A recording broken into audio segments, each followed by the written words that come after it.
my name is Lydia Perez and I'm the Digital Humanities intern. My major at OSU was history, and I chose that major because I've always had a deep love for history, and I've always asked a lot of questions like why? Why are things the way they are? I applied to the Digital Humanities internship because I wanted something new. I wanted to try something new.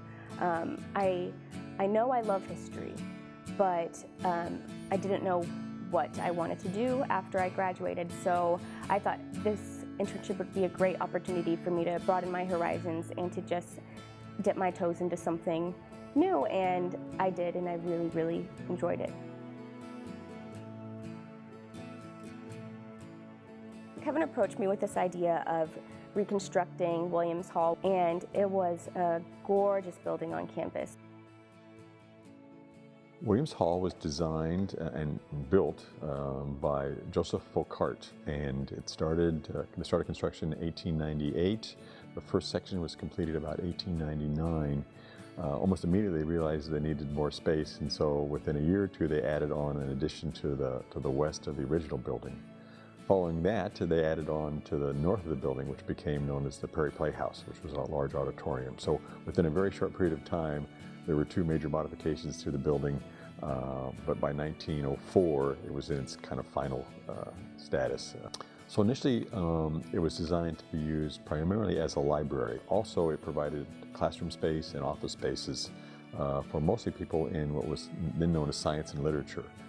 The Williams Building was a very inspirational structure.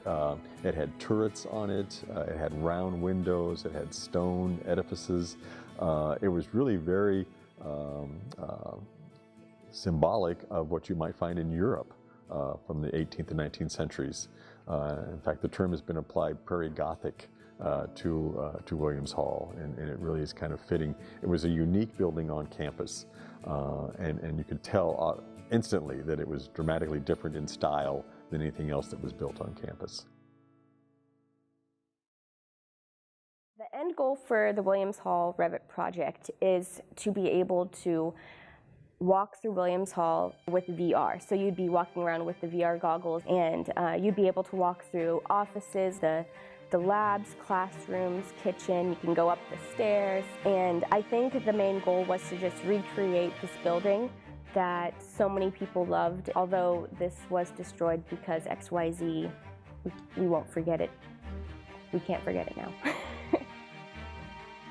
Initially, we just got, David Peters, Kevin, and I, we gathered blueprints for Williams Hall and pictures of the interior, exterior, and we downloaded all of those images into the program Revit. I just did step-by-step. I watched tutorial videos on lynda.com, and I just went step-by-step. So I watched the wall tutorial video a few times, then I would add the walls. Then I would watch the floor tutorials, then I'd add the floor. So it was a very slow process in the beginning because I had zero experience with Revit or any architecture programs. But as I got used to it, and as I stopped watching the tutorial videos and actually got the groove of everything and got into my own little